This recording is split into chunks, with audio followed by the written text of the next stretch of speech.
Open call.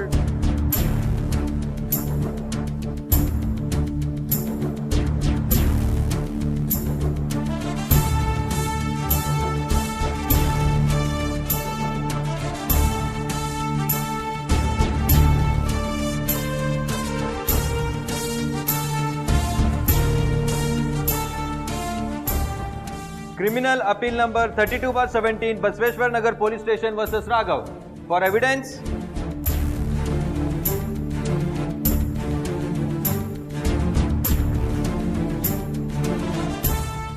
Yes, Nandini Bharadwaj. Your Honor, ಈ case ಮತ್ತೊಂದು ತಿರುವು ಪಡ್ಕೊಂಡಿದೆ. ಏನು? ಯುವರ್ ಆನರ್, ಪೊಲೀಸ್ ಕಸ್ಟಡಿಯಲ್ಲಿ ಇದ್ದಂಥ ಚಂದ್ರು ಅವರು police ಸ್ಟೇಷನಿಂದ ತಪ್ಪಿಸ್ಕೊಂಡಿದ್ದಾರೆ. What?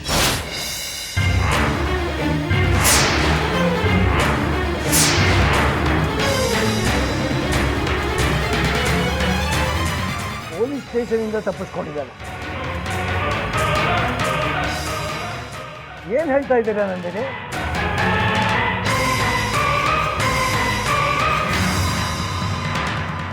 How can it be so irresponsible?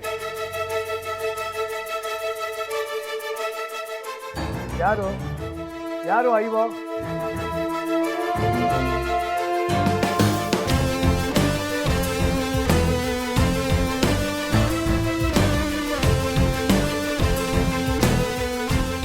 ಕಟ್ಕಟಾಗಿ ಬಂದು ನಿಂತ್ಕೊಳ್ರಿ.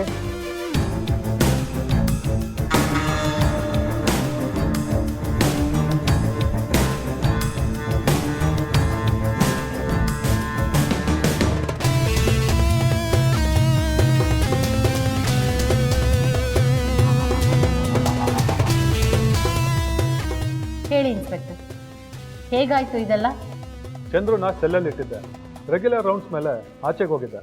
ಸ್ಟೇಷನಲ್ಲಿ ಇರಲಿಲ್ಲ ನಾನು.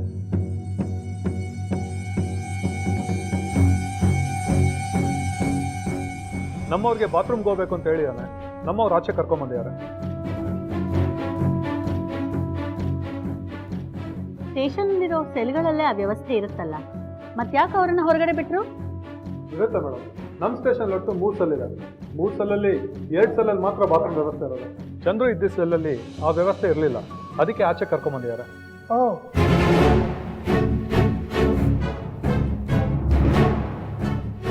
ಆಮೇಲೆ ಏನಾಯ್ತು? ಚಂದ್ರು ಆಚೆಗೆ ಬರ್ತಾ ಇದ್ದಾಗ ನಮ್ಮ PC-ಗಳಿಗೆ ಚೆನ್ನಾಗಿ ಹೊಡೆದು ತಪ್ಪಿಸ್ಕೊಂಬಿಡ್ಯಾನ ಮೇಡಮ್.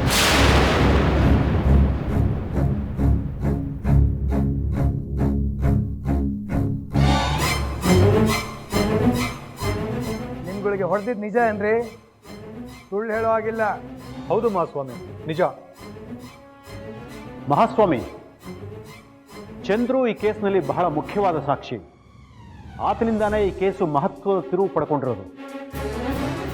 ಆತನ್ನು ವಿಚಾರಣೆ ಮಾಡಿದ್ದಿದ್ರೆ ಇನ್ನೂ ಅನೇಕ ಮಹತ್ವದ ಸಂಗತಿಗಳು ಗೊತ್ತಾಗ್ತಾ ಇತ್ತು. This is not at all an ordinary issue, your honour. Reasons may be anything. ಆದರೆ ಇನ್ಸ್ಪೆಕ್ಟರ್ ಅವ್ರ ಮಾತು ಯಾಕೋ ನಂಬೋದು ಕಷ್ಟ ಆಗ್ತಾ ಇದೆ.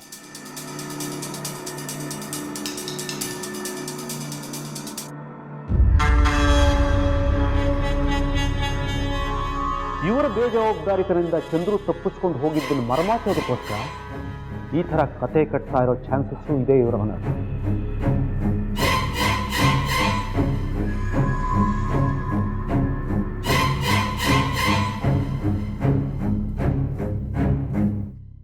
ನನಗೆ ಇನ್ಸ್ಪೆಕ್ಟರ್ ಮೇಲೆ ನಂಬಿಕೆ ಬರ್ತಾ ಇಲ್ಲ ಮಹಾಸ್ವಾಮಿ. ಅದಕ್ಕೆ ಈ ಪ್ರಕರಣದ ಇನ್ವೆಸ್ಟಿಗೇಷನ್ಗೆ ಬೇರೆ ಅಧಿಕಾರಿ ನೇಮಿಸಿದ್ರೆ ಒಳ್ಳೆಯದು ಅಂತ ನನ್ನ ಅಭಿಪ್ರಾಯ.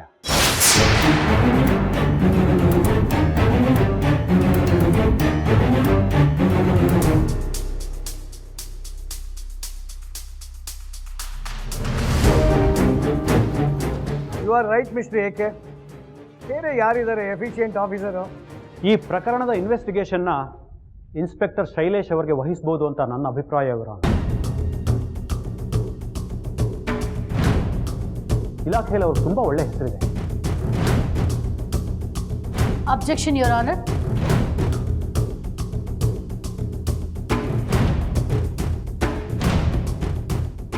Why what is your objection? Inspector Shailesh efficient ಅಲ್ವಾ? ಶೈಲೇಶ್ ಅವರು ಎಫಿಷಿಯೆಂಟ್ ಆಫೀಸರ್ ಅನ್ನೋದು ನಿಜ, ಯುವರ್ ಆನರ್. ಆದರೆ ಅವರು ಲಕ್ಷ್ಮಿ ಹಾಗೂ ರಾಘವ್ ಕುಟುಂಬಕ್ಕೆ ತುಂಬ ಆಪ್ತರು.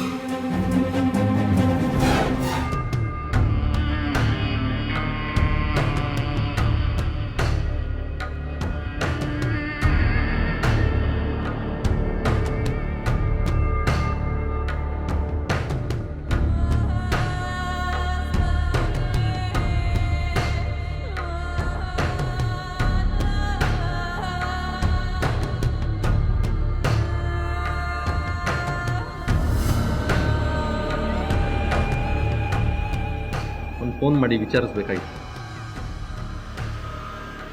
ಬೇಡ, ಕೆಲಸ ಆದ ಕೂಡಲೇ ನಾವೇ ಫೋನ್ ಮಾಡ್ತೀವಿ ಅಂತ ಅವ್ರು ಹೇಳಿದ್ದಾರೆ.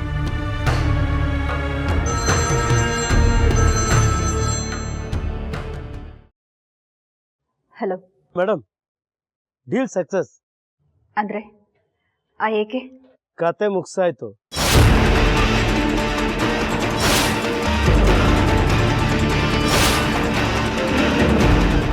ನೀವು ಹೇಳ್ದಾಗಲೇ ಮಾಡಿದ್ದೀನಿ. ಆದರೆ ಮೇಡಮ್, ಸಣ್ಣ ತಪ್ಪಾಯಿತು ಮೇಡಮ್. ಆದರೆ ಅವ್ರ ಜೊತೆ ಒಂದು ಡ್ರೈವರು, ಒಂದು ಮಗು ಇತ್ತು. ಅವರಿಬ್ಬರು ತಪ್ಪಿಸ್ಕೊಂಡ್ಬಿಟ್ರು ಮೇಡಮ್. ಒಳ್ಳೆಯದೇ ಆಯಿತು. ಅದು ನಂದಿನಿ ಮಗು. ಆ ಮಗುಗೇನಾದರೂ ಹೆಚ್ಚು ಕಡಿಮೆ ಆಗಿದ್ರೆ ಮತ್ತೆ ನಂದಿನಿ ನಮ್ಮ ವಿರುದ್ಧ ಇನ್ವೆಸ್ಟಿಗೇಷನ್ನು ಅದು ಇದು ಅಂತ ಮಾಡಿರೋರು.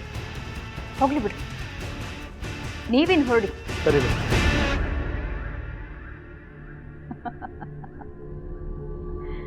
ಏನಾಯ್ತಂತೆ? ಆ ಕೇಸ್ ಗೆದ್ದಾಯ್ತು ಅಂತ ಜಡ್ಜ್ಮೆಂಟ್ ಸಿಕ್ಕಿದೆ. ಅಂದರೆ ಈ ಕೇಸ್ನ ಗೆಲ್ಲೋದಕ್ಕೆ ಏಕೆನ ಬಿಟ್ಟರೆ ಬೇರೆ ಯಾರಿಂದನೂ ಸಾಧ್ಯ ಇಲ್ಲ. ಈಗ ಈ ಕೇಸ್ನ ವಾದ ಮಾಡೋದಕ್ಕೆ ಏಕೆನೇ ಬದುಕಿಲ್ಲ.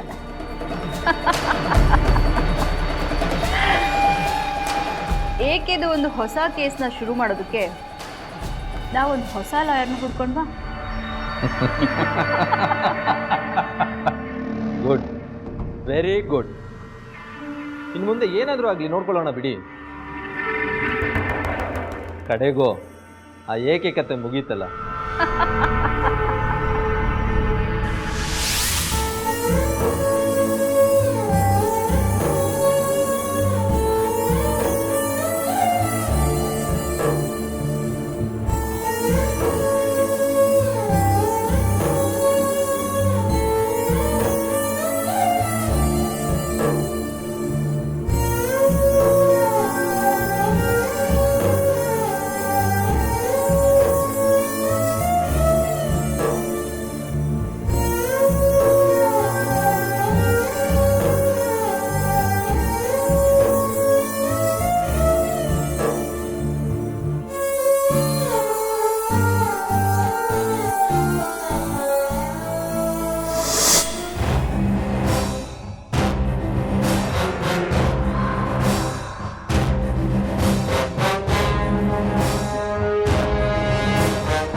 ನನಗೆ ಅಂತ ಇರೋದು ಒಂದೇ ಒಂದು ಆಸ್ತಿ.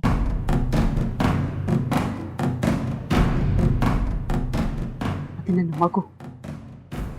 ನೀವು ನಿಮ್ಮ ತಂದೆ ನನ್ನ ಜೀವನ ಕಿತ್ಕೊಂಡ್ರಿ, ನನ್ನ ಬದುಕನ್ನು ಕಿತ್ಕೊಂಡ್ರಿ, ನನ್ನ ಆಸೆ ಕನಸುಗಳನ್ನ ಕಿತ್ಕೊಂಡ್ರಿ.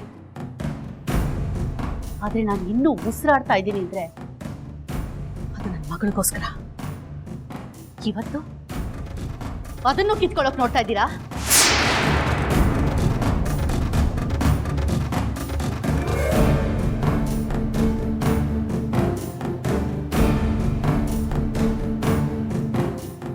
ಹೀಗೆಲ್ಲ ನೋವು ಕೊಡಬೇಕು ಅಂತಾನೆ ನನ್ನ ಜೀವನಕ್ಕೆ ಬಂದ್ರ? ನೀವು ನಿಮ್ಮ ತಂದೆ ನನ್ನ ತಂದೆನ ನನ್ನಿಂದ ದೂರ ಮಾಡಿದ್ರಿ. ಈಗ ನನ್ನ ಮಗುನ ನನ್ನಿಂದ ದೂರ ಮಾಡೋದಕ್ಕೆ ನೋಡ್ತಾ ಇದ್ದೀರಾ?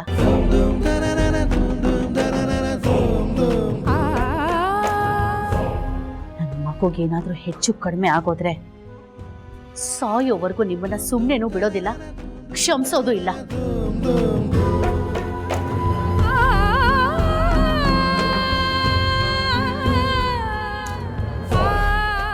ಮೇಡಮ್, ಅದು ಹಾಗಲ್ಲ. ಮಾತಾಡಬೇಡಿ. ನನ್ನ ಪರ್ಸನಲ್ ಲೈಫಲ್ಲಿ ಯಾರು ಮಾತಾಡಿದ್ರು ನನಗೆ ಇಷ್ಟ ಆಗಲ್ಲ.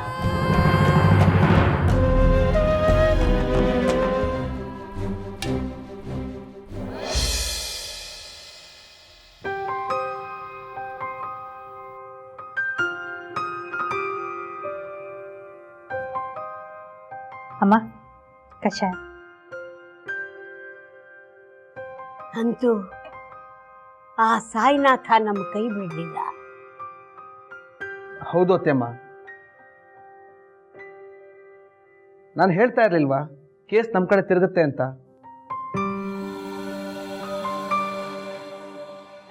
ಆದರೆ ನಾವು ಸ್ವಲ್ಪ ತಾಳ್ಮೆಯಿಂದ ಒಳ್ಳೆದಿನ ಯೋಚನೆ ಮಾಡಬೇಕಷ್ಟೇ.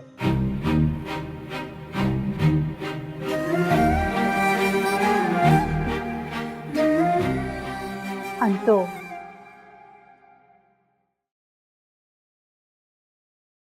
ಆ ಮೀರಾ ಸೊಕ್ಕು ಅಡ್ಗೋ ಕಾಲ ಬಂದಾಯ್ತು.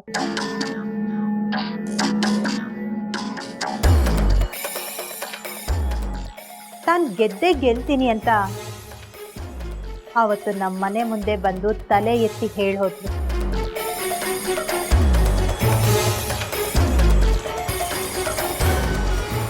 ಆದ್ರೆ ಇವತ್ತು ಕೋರ್ಟಲ್ಲಿ ನಮ್ಮನ್ನ ತಲೆ ಎತ್ತಿ ನೋಡೋ ಶಕ್ತಿನೇ ಕಳ್ಕೊಂಡಿದ್ದಾಳೆ.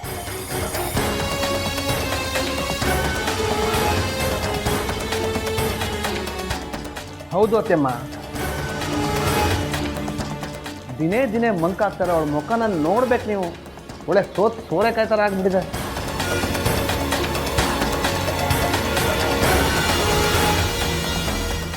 ನಾವು ಗೆಲ್ತಾ ಇದ್ದೀವಿ ಅನ್ನೋ ಸಂತೋಷ ಒಂದು ಕಡೆ, ಯಾರು ಗತಿ ಇಲ್ಲದೆ ಒಬ್ಬಂಟಿಯಾಗಿ ಪರದಾಡ್ತಿರೋ ಅವಳನ್ನ ನೋಡೋ ಸಂತೋಷ ಇನ್ನೊಂದು ಕಡೆ. ಆದರೆ ತಾನು ಸೋಲ್ತೀನಿ ಅನ್ನೋ ಭಯದಲ್ಲಿ ಏಕೆ ಸರ್ ಮೇಲೆ ಅಟ್ಯಾಕ್ ಮಾಡಿಸಿರೋದು ಅವಳೇ ಅತ್ತೆಮ್ಮ. ಅವಳಿಗೆ ಇನ್ನೇನಾಗಬೇಕಾಗಿದೆ ಅಳಿಯಂದರೆ?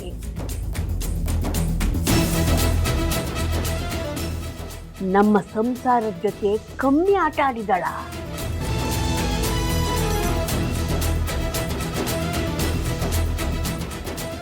ದೇವ್ರಂಥ ಏಕೆ ಸಾಹೇಬರನ್ನೇ ಹೊಡೆಸಿದ್ದಾಳೆ ಅಂದ ಮೇಲೆ ದೇವರು ಅವಳನ್ನ ಸುಮ್ಮನೆ ಬಿಡಲ್ಲ.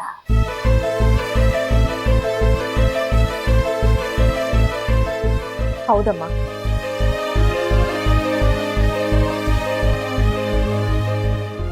ಆ ದೇವರು ಕೆಟ್ಟವ್ರಿಗೆ ಶುರುನಲ್ಲಿ ಚೆನ್ನಾಗೇ ಸುಖ ಕೊಡ್ತಾನೆ, ಕಡೆಯಲ್ಲಿ ಕೈ ಬಿಟ್ಬಿಡ್ತಾನೆ.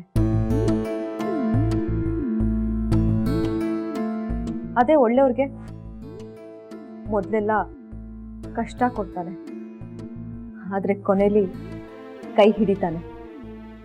ಇದು ಸತ್ಯ ಅಮ್ಮ. ಅವಳು ನಾಶ ಆಗೋದ್ನ ನಾನು ನೋಡ್ಬೇಕು.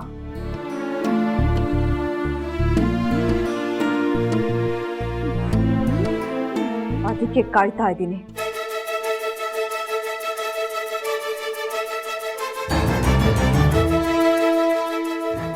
ಅವಳಿಗೆ ಸೋಲೋದ್ ಬಿಟ್ಟು ಬೇರೆ ದಾರಿನೇ ಇಲ್ಲ ಕವಿತಾ.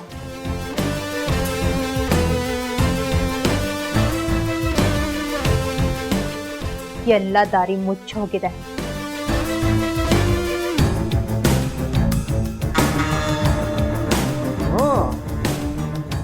ನಮ್ಮ ವಿರುದ್ಧ ಚಾಲೆಂಜ್ ಮಾಡಕ್ ಹೋಗಿ ತನ್ನ ಕಾಲಿಗೆ ತಾನೇ ಕಲ್ಲು ಕಟ್ಕೊಂಡು ನೀರ್ಗಿಡ್ತಿದ್ದಾಳೆ. ಈಜ್ಕೊಂಡು ಬರೋದು ಅಷ್ಟು ಸುಲಭ ಅಲ್ಲ ಲಕ್ಷ್ಮಮ್ಮ. ಆದ್ರೂ ನಾವು ನಮ್ಮ ಹುಷಾರಲ್ಲಿ ಇರ್ಲೇಬೇಕಲ್ವಾ ಅಣ್ಣ?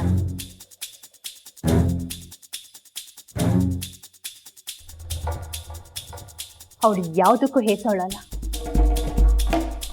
ಅಲ್ಲ ಅಣ್ಣ. ಅವಳಿಗೆ ಪ್ರತಿ ಕ್ಷಣ ಒಳ್ಳೇದಾಗ್ಲಿ ಅಂತ ಬಯಸ್ತಾ ಇದ್ದ ಶಾಂತಮ್ಮನ್ನೇ ಅವಳು ಬಿಡಲಿಲ್ಲ, ಸಾಯಿಸ್ಬಿಟ್ಲು. ಅವಳು ಯಾವ ಕ್ಷಣದಲ್ಲಿ ಹೇಗೆ ತಿರುಗಿ ಬೀಳ್ತಾಳೆ, ಯಾರಿಗೆ ಏನು ಮಾಡ್ತಾಳೆ ಅನ್ನೋದೇ ಹೇಳೋಕ್ಕಾಗ್ತಾ ಇಲ್ಲ. ನಿಜ ಲಕ್ಷ್ಮಮ್ಮ. ಇನ್ನು ಅವಳು ಏನೇ ಹೊಸ ಆಟ ಆಡಿದ್ರು ದೇವರು ಅವಳನ್ನ ಸುಮ್ಮನೆ ಬಿಡೋಲ್ಲ.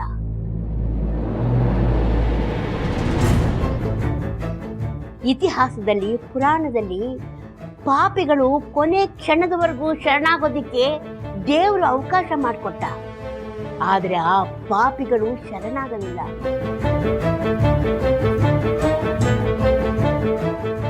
ಕೊನೆಗೆ ಹೀನಾಯವಾಗಿ, ಒಬ್ಬಂಟಿಗರಾಗಿ, ಅನಾಥವಾಗಿ ಸತ್ತು ಹೋದ್ರು.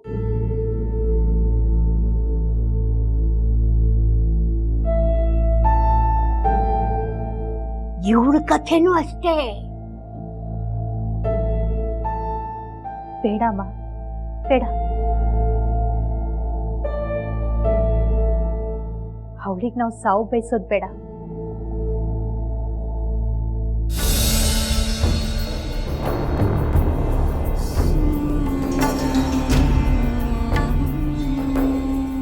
ನಮಸ್ಕಾರ sir.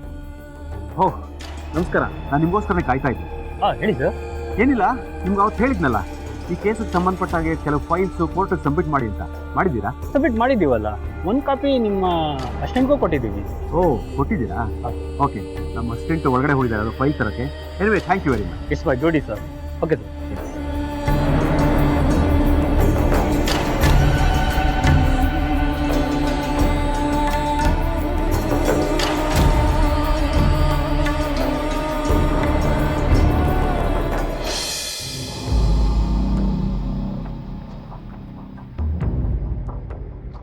Any cross examination, Mr. AK? ಇದೇ your honour.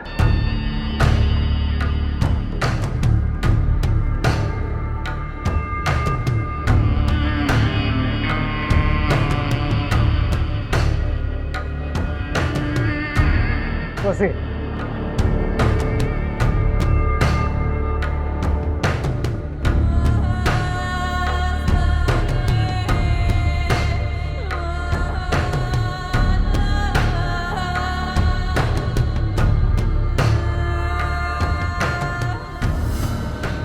So mister Revanth Reddy ಅವರು.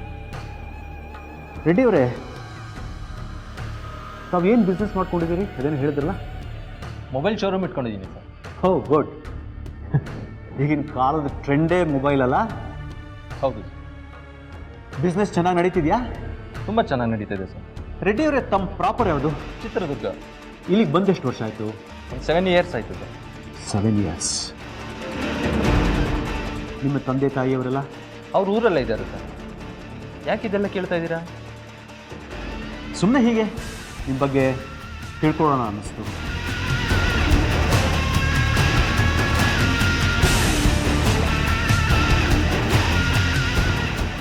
ರೇವಂತ್ ರೆಡ್ಡಿ ಅವರೇ, ಇಲ್ಲಿಗೆ ಬಂದು 7 ವರ್ಷ ಆಯಿತು ಅಂತ ಹೇಳಿದ್ರಿ. ಹೌದು ಸರ್. ಹಾಗಿದ್ರೆ ನೀವು 3 ವರ್ಷದ ಹಿಂದೆ ರಾಯಚೂರಲ್ಲಿ ಏನು ಮಾಡ್ತಾ ಇದ್ರಿ?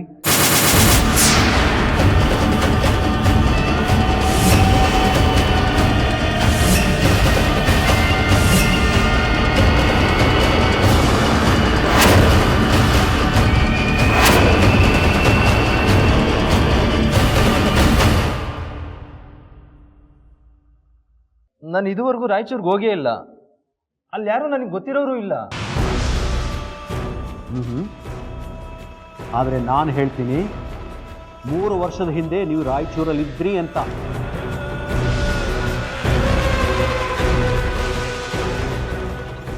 ಸಾಧ್ಯನೇ ಇಲ್ಲ. ನೀವು ಸುಳ್ಳು ಹೇಳ್ತಾ ಇದ್ದೀರಾ. ನೀವೇನೇನು ಹೇಳಿದ್ರೆ ಅದೆಲ್ಲ ನಿಜ ಆಗ್ಬಿಡುತ್ತಾ? ನೀವೇ ಸುಳ್ಳು ಹೇಳ್ತಾ ಇದ್ದೀರಾ. ಸರಿಯಾಗಿ ಮಾತಾಡೋದನ್ನ ಕಲೀರಿ. ಏ ರೆಡ್ಡಿ, ಎಲ್ಲಿ ಮಾತಾಡ್ತಾ ಇದ್ದೀನಿ ಅನ್ನೋ ಅರಿವಿದೆಯಂದ್ರೆ ನಿಮಗೆ? ಕೋರ್ಟ್ ಇದು, ಎಚ್ಚರಿಕೆಯಿಂದ ಮಾತಾಡಿ. ಕ್ಷಮಿಸಿ ಮಹಾಸ್ವಾಮಿ, ಇವರು ಸುಳ್ಳು ಹೇಳ್ತಿದ್ದಾರೆ, ಅದಕ್ಕೆ ನಾ ಹಾಗೆ ಹೇಳಿದೆ. ನಾನು ಯಾವ ರಾಯಚೂರಲ್ಲೂ ಇರಲಿಲ್ಲ. ಓಕೆ, ಈಗ ನಾನು ನಿಮಗೊಂದು ಫೋಟೋ ತೋರಿಸ್ತೀನಿ. ಆ ಫೋಟೋದಲ್ಲಿ ಇರೋದು ಯಾರು ಅಂತ ಹೇಳ್ತೀರಾ? ನೋಡಿ ಈ ಫೋಟೋ.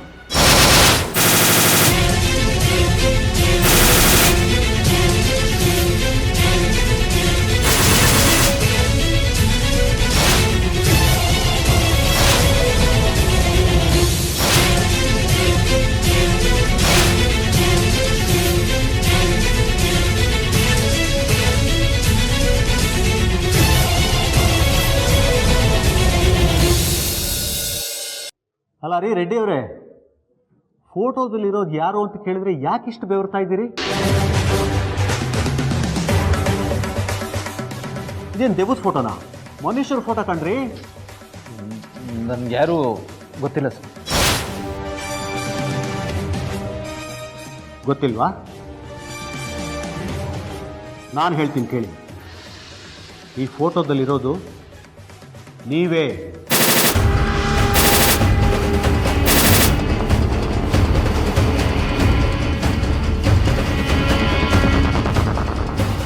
ಇದರಲ್ಲಿ ನಿಮ್ಮ ಜೊತೆ ಇನ್ನೂ ಇಬ್ಬರು ಅಪರಾಧಿಗಳಿದ್ದಾರೆ.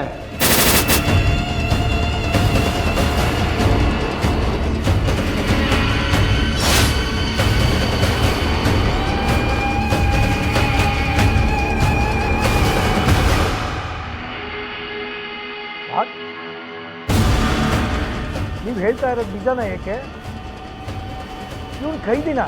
ಹೌದು ಮಹಾಸ್ವಾಮಿ. ತಗೊಳಪ್ಪ.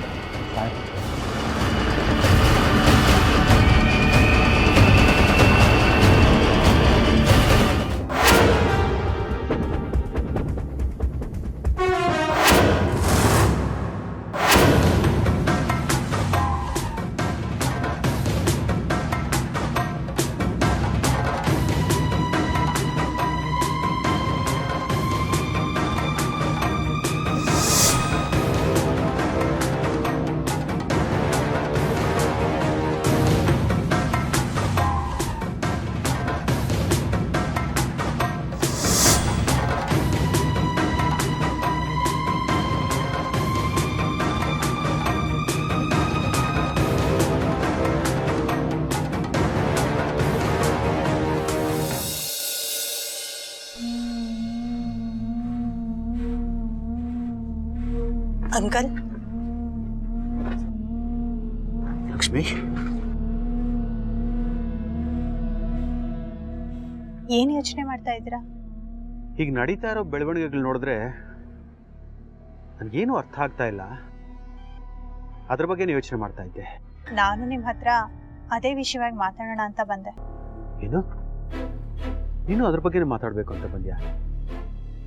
ಹೇಳಮ್ಮ. ಅಂದ್ರೆ ಈ ಅಕ್ಕಪಕ್ಕ ಕೀ ಮಾಡ್ಕೊಡೋರು ಇರ್ತಾರಲ್ಲ, ಅವ್ರ ಹತ್ರ ಹೋಗಿ ಕೇಳಿದ್ರೆ ನಮ್ಗೇನಾದ್ರೂ ಸುಳುವು ಸಿಗ್ಬೋದು.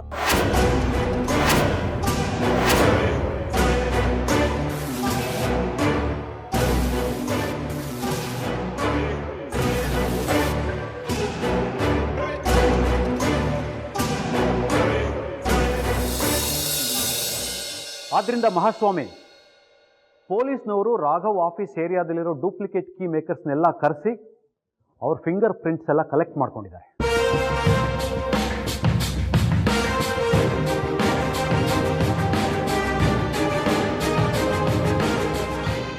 ಅವ್ರು ಕಲೆಕ್ಟ್ ಮಾಡಿರೋ ಫಿಂಗರ್ ಪ್ರಿಂಟ್ಸ್ ಪೈಕಿ ಒಬ್ಬ ವ್ಯಕ್ತಿ ಫಿಂಗರ್ ಪ್ರಿಂಟ್ಸು ಇದ್ರ ಮೇಲಿರೋ ಫಿಂಗರ್ ಪ್ರಿಂಟ್ಸ್ ಜೊತೆ ಮ್ಯಾಚ್ ಆಗ್ತಾ ಇದೆ ಯುವರ್ ಆನರ್. ವಾಟ್? ಹೌದು ಮಹಾಸ್ವಾಮಿ.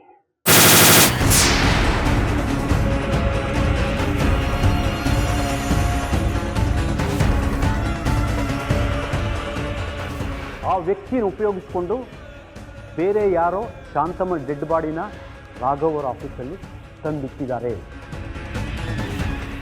ಆದ್ದರಿಂದ ಮಹಾಸ್ವಾಮಿ, ಬೇರೆ ಯಾರೋ ಮಾಡಿರೋ ಕೃತ್ಯನ ಸುಳ್ಳು ಸಾಕ್ಷಿ ಹುಟ್ಟಿಸಿ ರಾಘವ್ ತಲೆ ಕಟ್ಟೋ ಪ್ರಯತ್ನ ಮಾಡಿದ್ದಾರೆ.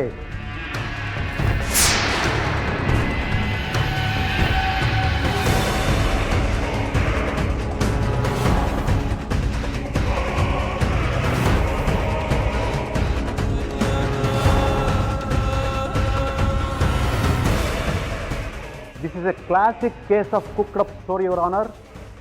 Foul play ಮಾಡಿದ್ದಾರೆ.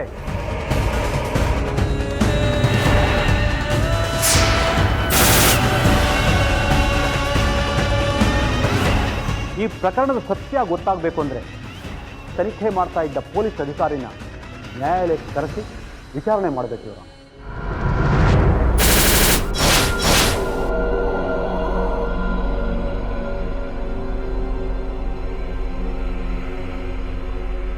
Okay, thank you sir.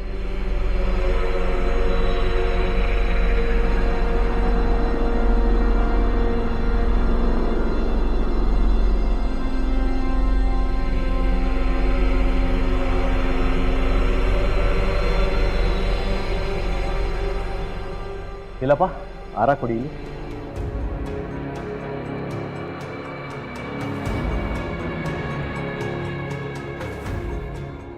ನೋಡಿ ಇವರೇ, ಅವತ್ತು ರಾಘವ್ ಅವ್ರ ಆಫೀಸಲ್ಲಿ ನೀವು ಮಹಾಜರ್ ಮಾಡಿದ್ರಲ್ಲ, ಆವಾಗ ಸಿಕ್ಕಿದಾರ ಇದೇನಾ? ಹೌದು ಸರ್, ಇದೆ. ಸರಿಯಾಗಿ ನೋಡಿ ಹೇಳಿ. ಹೌದು ಸರ್, ಇದೇನಾ?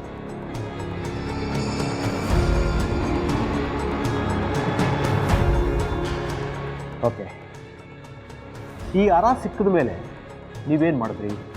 ಇದ್ರ ಮೇಲಿದ್ದ ಫಿಂಗರ್ ಪ್ರಿಂಟ್ಸ್ ಆಧಾರದ ಮೇಲೆ ಡೂಪ್ಲಿಕೇಟ್ ಕೀ ಮಾಡೋರನ್ನ ತುಂಬ ಜನನ ಕರೆಸಿ ನಮ್ಮವ್ರು ವಿಚಾರಿಸಿದ್ರು. ಅವರೆಲ್ಲರದೂ ಫಿಂಗರ್ ಪ್ರಿಂಟ್ಸ್ ತೊಗೊಂಡ್ರು.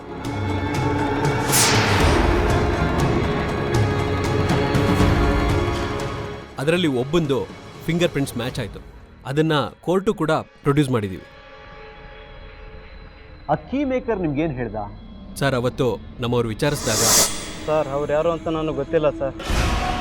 ರಾತ್ರಿ ನಾನು ಅಂಗಡಿ ಮುಚ್ಚಿ ಮನೆಗೆ ಹೋಗ್ಬೇಕಾದ್ರೆ ನಾನು ಬರಲ್ಲ ಅಂದ್ರೆ ನನ್ನ ಬಲವಂತ ಮಾಡಿ ಎದುರಿಸಿ ಸರ್ ಆಫೀಸ್ ಹತ್ರ ಕರ್ಕೊಂಡು ಹೋದ್ರಿ ಸರ್. ಆಮೇಲೆ ಸರ್ ನಾನು ರೆಡಿ ಮಾಡಿದೆ ಸರ್. ಬಾಗಿಲು ತೆಗಿತಿದ್ದಾಗೆ ನನ್ನನ್ನು ಇನ್ನೊಂದ್ಸರಿ ಚೆಕ್ ಮಾಡೋಕ್ಕೂ ಬಿಡಲಿಲ್ಲ ಸರ್. ಕೈ ತುಂಬ ದುಡ್ಡು ಕೊಟ್ಬಿಟ್ಟು ನನ್ನ ಇಲ್ಲಿಂದ ಜಾಗ ಖಾಲಿ ಮಾಡು ಅಂತ ಕಳಿಸಿದ್ರಿ ಸರ್. ಸರಿ, ನೀವು ಹೊರಡಿ. ಹೇಳಿ ಕಳಿಸ್ದಾಗ ಮತ್ತೆ ಬರಬೇಕಾಗುತ್ತೆ. ಸರ್ ಮತ್ತೆ ಬರಬೇಕಾ ಸರ್? ನೀವು ಬರಲ್ಲ ಅಂದರೆ ಪೊಲೀಸ್ ಗಾಡಿ ಅಂಗಡಿ ಹತ್ರನೇ ಬರುತ್ತೆ. ಇಲ್ಲ, ಬರ್ತೀನಿ ಸರ್.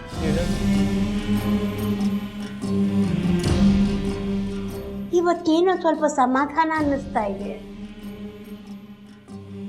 ಹೌದಮ್ಮ, ಹೆಚ್ಚು ಕಡಿಮೆ ರಾಘವಿ ಕೊಲೆ ಮಾಡಿಲ್ಲ ಅನ್ನೋದು ಸಾಬೀತಾಗಿದೆ. ಅಷ್ಟೇ ಅಲ್ಲ ಲಕ್ಷ್ಮಮ್ಮ, ಆ ಮೀರನೇ ಈ ಕೇಸ್ನಲ್ಲಿ ಸಿಗಾಕೊಳ್ಳೋ ಚಾನ್ಸ್ ಇದೆ ಅಲ್ವಾ?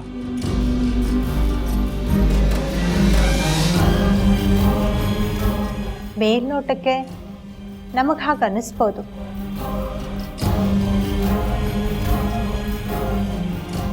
ಆದರೆ ಅವಳಷ್ಟು ಸುಲಭವಾಗಿ ಸಿಕ್ಕಾಕೊಳ್ಳಲ್ಲ. ಇನ್ಯಾರು ಈ ಕೆಲಸ ಮಾಡಿಸ್ತಾರೆ ಲಕ್ಷ್ಮಮ್ಮ? ಡೂಪ್ಲಿಕೇಟ್ ಕೀ ಮಾಡಿಸಿ ಡೆಡ್ ಬಾಡಿನ ಬಾವನ ಆಫೀಸ್ಗೆ ತಂದಾಕಿದ್ದಾರೆ.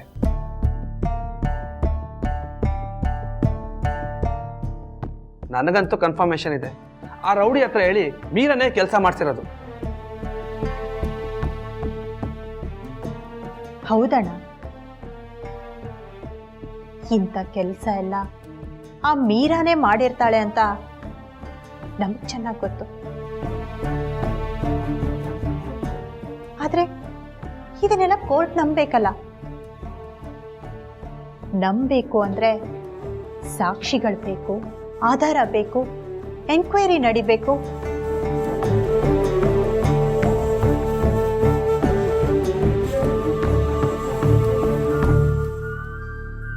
ಅಥವಾ ಕೊನೆ ಕ್ಷಣದಲ್ಲಿ ಜಡ್ಜ್ಮೆಂಟ್ ಟೈಮಲ್ಲಿ ಜಡ್ಜಿಗೆ ಮತ್ತೆ ಯಾರ ಮೇಲಾದರೂ ಅನುಮಾನ ಬಂದವ್ರ ಮೇಲೆ ಮತ್ತೆ ಎನ್ಕ್ವೈರಿ ಹಾಕ್ಬೋದು.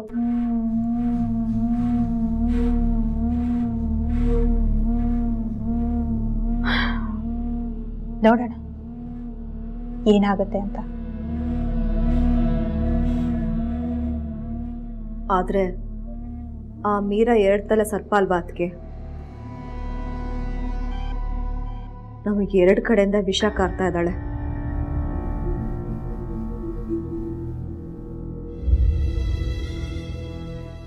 ಒಂದ್ ಕಡೆಯಿಂದ ನಾಟಕ, ಇನ್ನೊಂದು ಕಡೆಯಿಂದ ದ್ವೇಷ.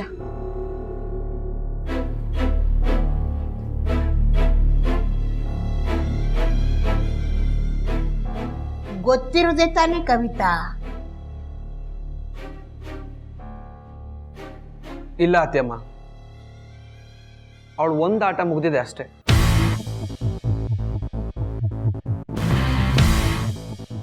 ಅವಳು ಬಾವನ್ನ ನಮ್ಮಿಂದ ದೂರ ಮಾಡೋಕೆ ಹೂಡಿರೋದು 2 ಅಸ್ತ್ರ.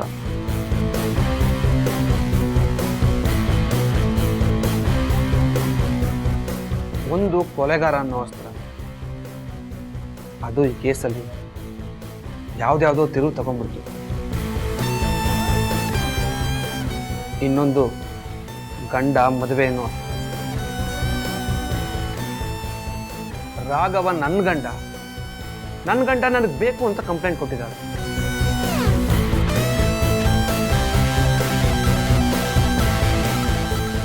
ನಾಳೆಯಿಂದ ಈ ಕೇಸಿನ ವಿಚಾರಣೆ ನಡೆಯುತ್ತೆ.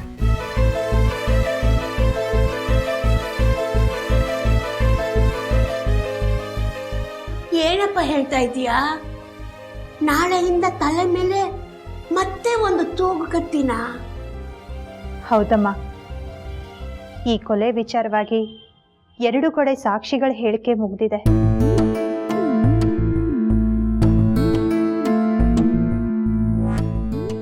ಜಡ್ಜ್ಮೆಂಟ್ಗೂ ಮುಂಚೆ ಫ್ಯಾಮಿಲಿ ಕೇಸನ್ನ ತಗೋತಾ ಇದ್ದಾರೆ. ನಾಳೆಯಿಂದ ಹೊಸ ಕಂಟಕ ಶುರುಮ. ಅಯ್ಯೋ ದೇವ್ರೆ, ಒಂದು ಆಪತ್ತಿನಿಂದ ಪಾರು ಮಾಡಿದೆ ಅನ್ನೋ ಭ್ರಮೆ ಕೊಟ್ಟು ಮತ್ತೆ ಇನ್ನೊಂದು ಕುತ್ತನ್ನ ಹುಟ್ಟಾಕ್ತಾ ಇದೀಯಾ?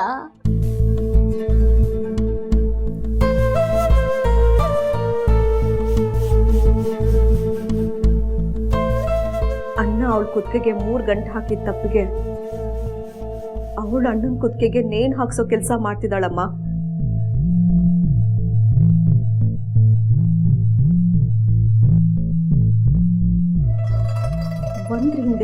ಒಂದ್ರ ಹಿಂದೆ ಒಂದು ನಮ್ಮನ್ನ ಸಿಕ್ಕ ಹಾಕ್ಸೋದಕ್ಕೆ ಗಂಟುಗಳನ್ನ ಹಾಕ್ತಾನೆ ಇದ್ದಾಳೆ. ಈಗಷ್ಟೇ 1 ಗಂಟೆನ ಬಿಡಿಸ್ಕೊಂಡ್ವಿ,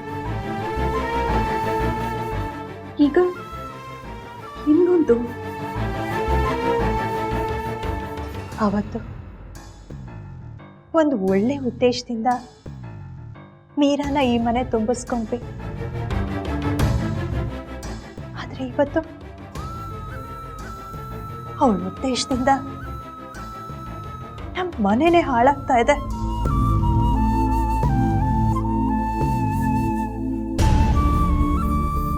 ನಮ್ಮ ಮೊಡಲಿಗೆ ನಾವೇ ಬೆಂಕಿ ಕಟ್ಕೊಂಡ್ಬಿಟ್ವಿ ಲಕ್ಷ್ಮಿ.